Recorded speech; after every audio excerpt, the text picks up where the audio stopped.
الکریم ونحن علی ذلک لمن الشاہدین والشاکرین والحمد للہ رب العالمین۔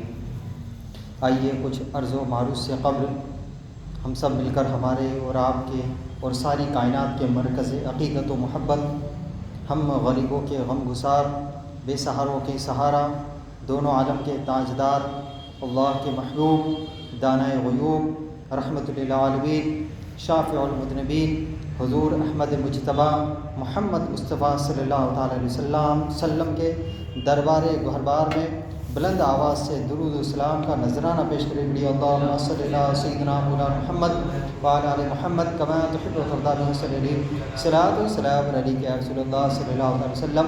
رسول اور آل رسول پر ایک مرتبہ اور ہدیہ درود پیش کریے اللہم صلی اللہ سیدنا مولانا محمد جد الحسن والحسین وعلی آل سیدنا مولانا محمد جد الحسن والحسین۔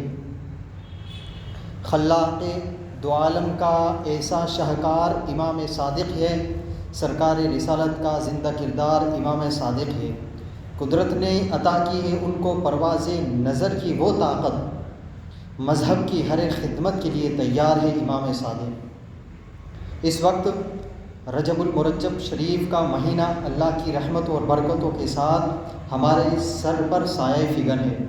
یہ مہینہ 4 خصوصی عظمت و حرمت والے مہینوں میں سے ایک ہے، جیسا کہ اللہ تعالیٰ نے قرآن کریم میں ارشاد فرمایا ان عدت الشہور عند اللہ 12 شہرا فی کتاب اللہ یوم خلق السماوات والارض منها 4 حرم ذلك الدین القیم فلا تظلموا فیہن انفسکم وقاتلوا المشرکین کافۃ کما یقاتلونکم کافۃ واعلموا ان اللہ مع المتقین۔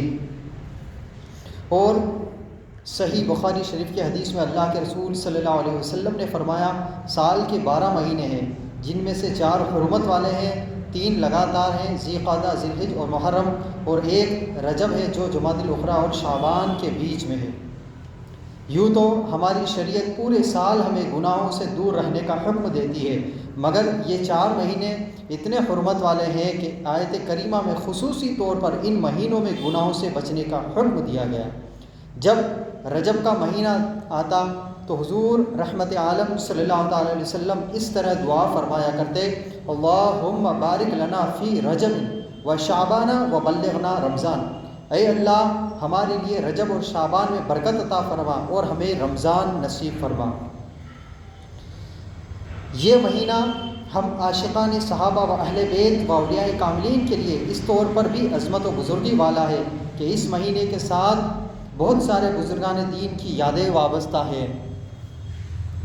مثلا کاتب وحی صحابی رسول حضرت امیر معاویہ رضی اللہ تعالیٰ عنہ، امام الاتقیاء سیدنا امام جعفر صادق رضی اللہ تعالیٰ عنہ، اور حضرت خواجہ معین الدین حسن چشتی اجمیری علیہ الرحمہ، اور دوسرے بہت سارے محبوبان بارگاہ الہی کے وصال شریف کا یہ مہینہ ہے۔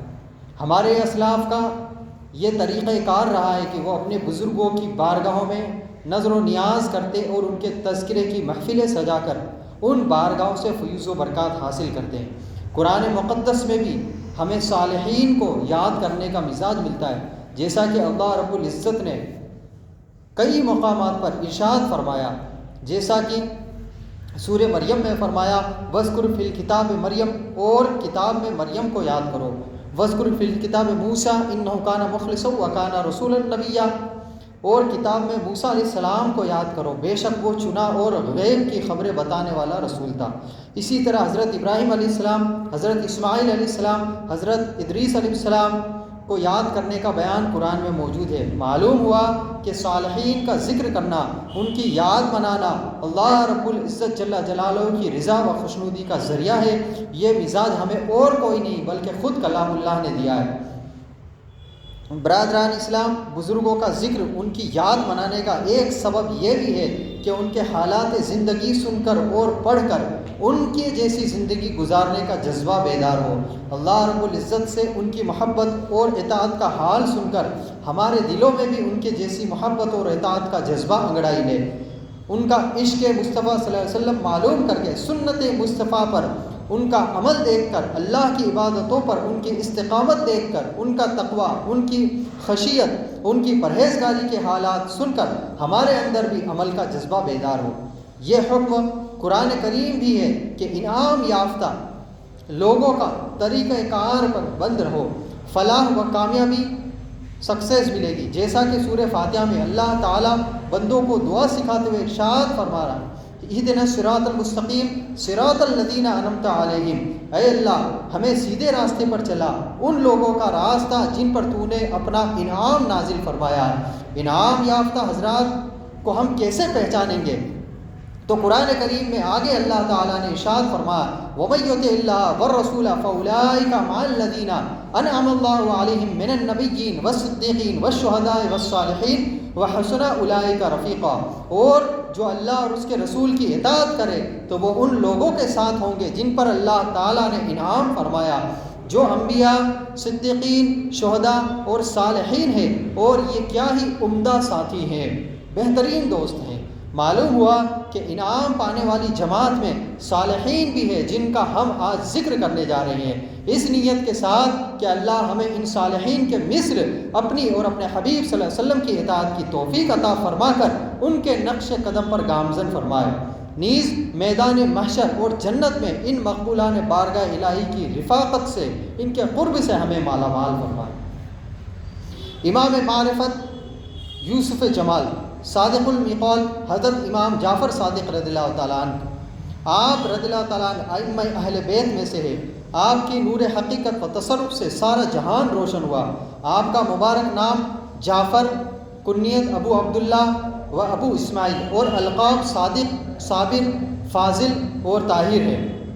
آپ کا سلسلہ نسب والد گرامی کا، آپ کے والد گرامی کا نام امام باقر رضی اللہ تعالیٰ عنہ ہے۔ امام باقر رضی اللہ تعالیٰ عنہ کے والد گرامی امام زین العابدین ہے۔ امام زین العابدین کے والد سید الشہداء سیدنا امام حسین رضی اللہ تعالیٰ عنہ ہے، اور امام حسین سیدنا خاتون جنت و حضرت مولا علی مشکل کشا حیدر کرار کرم اللہ تعالی وجہ الکریم کے نور نظر ہے۔ اسی طرح امام جعفر صادق رضی اللہ تعالیٰ عنہ کا نسب والد کی طرف سے حضور اکرم صلی اللہ تعالیٰ علیہ وسلم سے ملتا ہے۔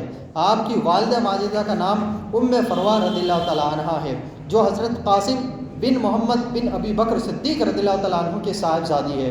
آپ رضی اللہ تعالیٰ عنہ کے والدہ حضرت امہ فروہ رضی اللہ تعالیٰ عنہ کی والدہ اسماء بنت عبد الرحمن بن ابو بکر صدیق رضی اللہ تعالیٰ عنہ ہے۔ آپ کی ولادت 80 ہجری ربیع الشریف کے مہینے میں مدینہ المنورہ میں ہوئی۔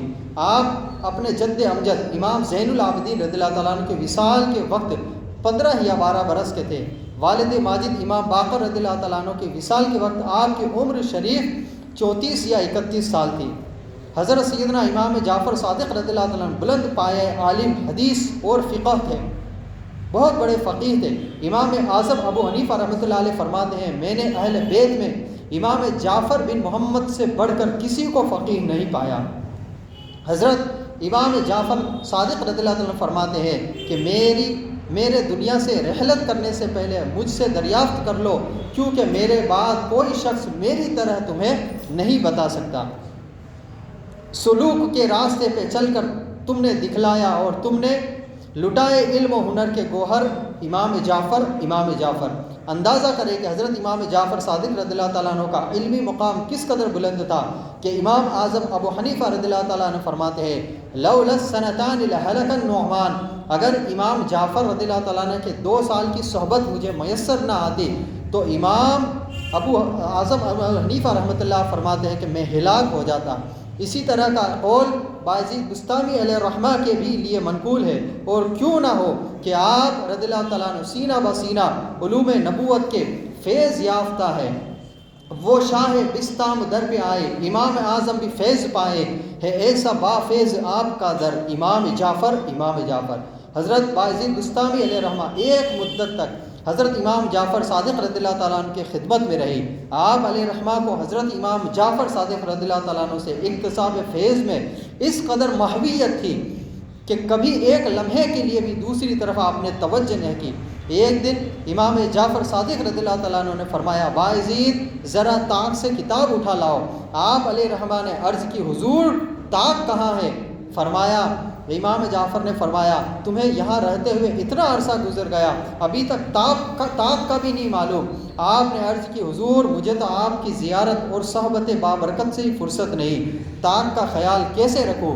امام جعفر رضی اللہ تعالیٰ عنہ یہ سن کر بہت مسرور ہوئے اور فرمایا اگر تمہارا یہ حال ہے تو بستان چلے جاؤ، تمہارا کام پورا ہو چکا ہے۔ حضرات محترم، حضرت سیدنا امام جعفر صادق رضی اللہ تعالیٰ عنہ کی کثیر کرامتوں کا ظہور ہوا۔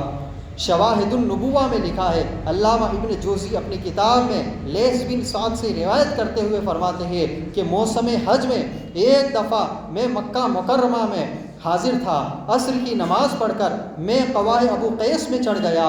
وہاں میں نے ایک بزرگ کو دیکھا جو قبلہ رو ہو کر بیٹھے تھے اور یہ پڑھ رہے تھے یا رب یا اللہ یا حیو یا رحیم یا ارحم الراحمین۔ 7 مرتبہ یہ کلمات پڑھ کر انہوں نے حق تعالیٰ سے دعا کی اور کھانے کے لیے کوئی چیز اور پہننے کے لیے کپڑا طلب کیا۔ اسی وقت غیب سے ایک خواچہ تازہ انگور کا اور 2 چادریں ظاہر ہوئی، حالانکہ وہ انگور کا موسم نہیں تھا۔ میں نے ان کے پاس جا کر عرض کیا مجھے بھی اس میں شریک فرما دے۔ آپ نے فرمایا کہ آؤ کھاؤ لیکن ذخیرہ نہ کرنا، یعنی جمع نہ کرنا۔ میں نے ان کے قریب جا کر انگور کھائے حتیٰ کہ میں سیر ہو گیا، لیکن انگور بالکل بھی کم نہ ہوئے تھے۔ اس کے بعد انہوں نے فرمایا کہ ان چادروں میں سے جسے چاہو پسند کر لے جاؤ۔ میں نے عرض کیا مجھے اس کی ضرورت نہیں ہے۔ چنانچہ انہوں نے ایک چادر کا تہبند بنا لیا اور دوسری چادر اوڑھ لی اور پرانی 2 چادروں کو لے کر چلے آئے اور آپ کے پیچھے میں ہو لیا۔ راستے میں ایک آدمی ملا، آپ نے پرانی چادریں اس کے حوالے کر دی اور چلے گئے۔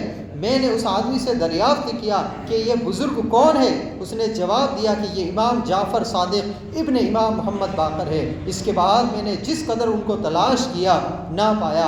اسی طرح کا ایک اور واقعہ، خلیفہ منصور نے ایک شب اپنے بیٹوں کو حکم دیا کہ امام جعفر صادق رضی اللہ تعالیٰ عنہ کو میرے روبرو پیش کرو تاکہ میں ان کو قتل کر دوں معاذ اللہ۔ وزیر نے منع کیا کہ دنیا کو خیر آباد کہہ کر جو شخص گوشہ نشینی ہو گیا ہے اس کو قتل کرنا قرین مصلحت نہیں ہے، لیکن خلیفہ نے غضبناک ہو کر کہا کہ میرے حکم کی تعمیل کرنا تم پر ضروری ہے۔ چنانچہ مجبوراً جب وزیر حضرت سیدنا امام جعفر صادق رضی اللہ تعالیٰ عنہ کو لینے چلا گیا تو منصور نے غلاموں کو ہدایت کر دی کہ جب میں اپنے سر سے تاج اتاروں تو تم فوراً امام جعفر صادق رضی اللہ تعالیٰ عنہ کو قتل کر دینا۔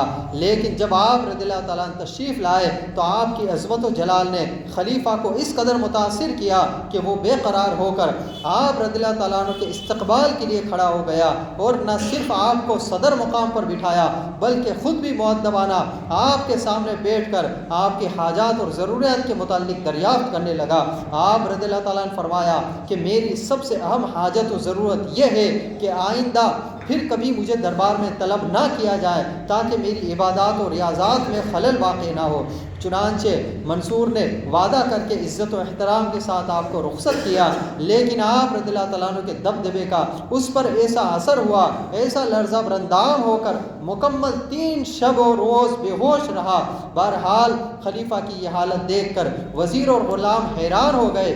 جب خلیفہ سے اس حال کا دریافت کیا تو اس نے بتایا کہ جس وقت امام جعفر صادق رضی اللہ تعالیٰ عنہ میرے پاس تشریف لائے تو ان کے ساتھ اتنا بڑا اژدہا تھا جو اپنے جبڑوں کے درمیان پورے چبوترے کو گھیرے میں لے سکتا تھا، اور وہ اپنے زبان میں مجھ سے کہہ رہا تھا کہ اگر تو نے ذرا سی گستاخی کی تو تجھ کو چبوترے سمیت نگل جاؤں گا۔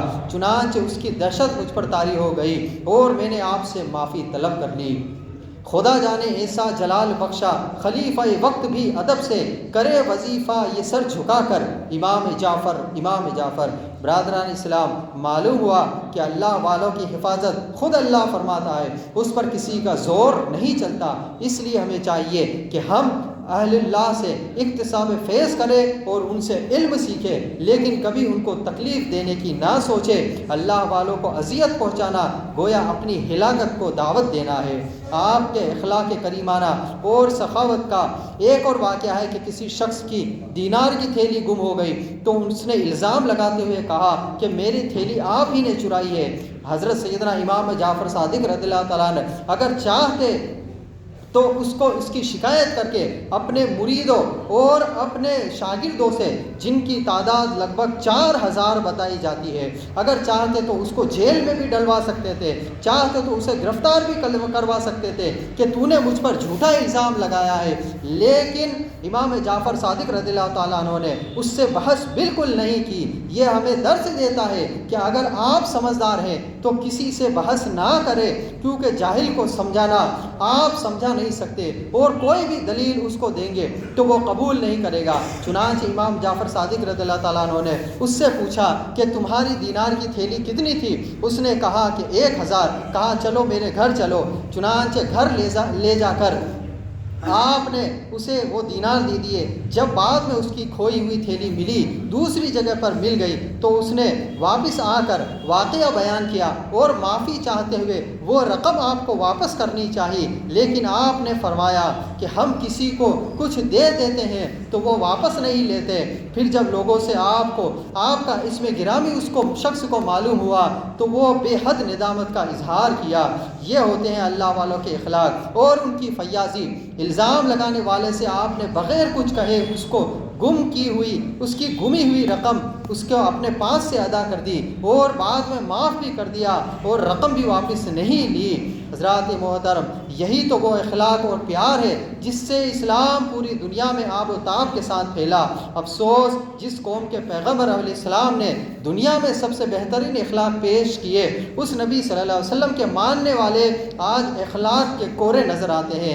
آج ضرورت ہے کہ ہم بھی اپنے نبی صلی اللہ علیہ وسلم اور اپنے بزرگوں کا جیسے اخلاق اپنا کر اہل دنیا کے سامنے اسلام کی ایک تصویر پیش کرے۔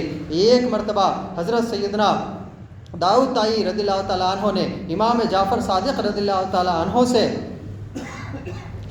رضی اللہ تعالیٰ عنہ کی خدمت میں حاضر ہو کر عرض کی، آپ چونکہ اہل بیت میں سے ہے اسی لیے مجھے کوئی نصیحت فرمائے، لیکن وہ خاموش رہے۔ جب آپ نے دوبارہ عرض کیا کہ اہل بیت ہونے کے اعتبار سے اللہ تعالیٰ نے آپ کو جو فضیلت بخشی ہے اس لحاظ سے نصیحت کرنا آپ کے لیے ضروری ہے۔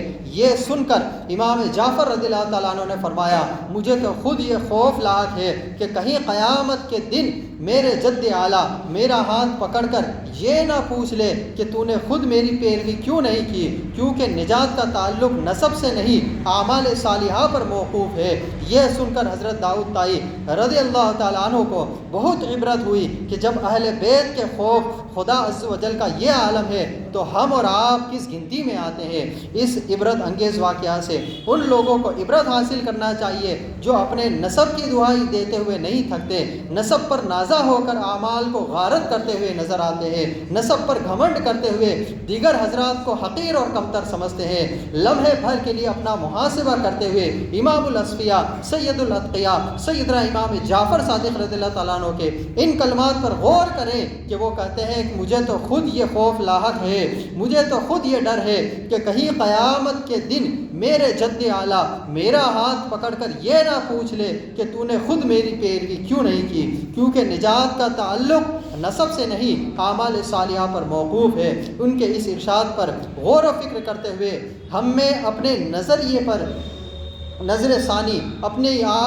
اعمال پر نظر کرنی چاہیے۔ نواز رسول صلی اللہ علیہ وسلم کی عاجزی اور انکساری تو دیکھیے، عابد و زاہد ہوتے ہوئے بھی کس قدر عاجزی و انکساری کے پیکر بنے ہوئے ہیں۔ اللہ ہم روسیا گناہ گاروں کو حضرت سیدنا امام جعفر صادق رضی اللہ تعالیٰ عنہ کی بارگاہ سے عاجزی و انکساری کی بھیک عطا کر کے دولت اعمال صالحہ سے مالا مال کرے اور اخوت و تکبر سے ہمیں محفوظ فرمائے۔ ایک دفعہ کا واقعہ ہے کہ آپ بیش بہا لباس میں دیکھ کر کسی نے یعنی آپ نے ایک ایسا لباس پہن رکھا تھا جس کو دیکھ کر کسی نے اعتراض کر دیا کہ آپ نے اتنا قیمتی لباس کیسے پہنا ہے۔ حالانکہ لوگوں کی عادت ہوتی ہے کہ کسی کو اگر نیک گمان کر لے تو سوچتے ہیں کہ وہ پھٹے پرانے کپڑے ہی میں رہا کرے، پرانے جوتے پہنے، پھٹے پرانے جوتے پہن کر گھومتا رہے۔ یہاں تو امام صاحب اگر نئے کپڑے پہن لے تو لوگ کہیں گے ہاں امام صاحب آپ خوب کما رہے ہو،